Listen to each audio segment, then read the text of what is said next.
जी नाजरीन, हम इस वक्त उग्गो की में खालिद वसीम एडवोकेट के डेरा पर मौजूद हैं जो फ़र्जंदे सियालकोट हैं और वो हल्का PP 53 का इलेक्शन लड़ रहे हैं। इस हवाले से उनसे जानते हैं कि ये पब्लिक के लिए क्या मैसेज चाहते हैं। बिस्मिल्लाह, मैं अपने रब्बुल इज़्ज़त का बड़ा शुक्रगुज़ार हूँ जिसने मुझे गुज़श्ता 30 साल से अवाम के दरमियान में रखा हुआ है।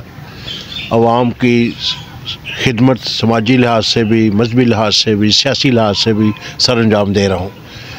आजकल के हालात पाकिस्तान एक बड़ा मुश्किल वक्त है।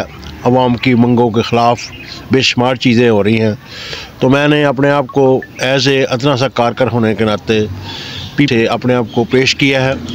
मेरा एक माजी है जिसमें तरक्की भी है, एजुकेशन भी है।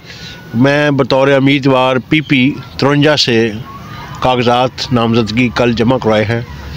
ये सिर्फ़ अल्लाह की और नबी पाक सल्लल्लाहु अलैहि वसल्लम के सदक़े ही मुमकिन है कि अल्लाह ताला मुझे ये कामयाबी दे। मेरा एक माजी है, मैं गुज़श्ता 30 साल से आवाम की खिदमत कर रहा हूँ और 24 घंटे खिदमत करता हूँ। मेरे दरवाज़े, मेरा माजी जिसमें तरक्की भी है, समाजी मजहबी हर लिहाज से मेरा एक माजी लोगों को पता है। मैं लोगों की जो मुश्किलात है, जो महंगाई है, बेरोज़गारी है, तलीम का फ़िक़दान है, माशरे में बेरारवी है, थाना कल्चर का ख़ात्मा, ये मेरा मंशूर है। और इंशाअल्लाह आप देखेंगे आने वाले दिनों में लोगों की बेशुमार मोहब्बतों के सदक़े, अल्लाह ताला की दी हुई ताकत के सदक़े इंशाअल्लाह कामयाब होऊंगा अल्लाह के करम से।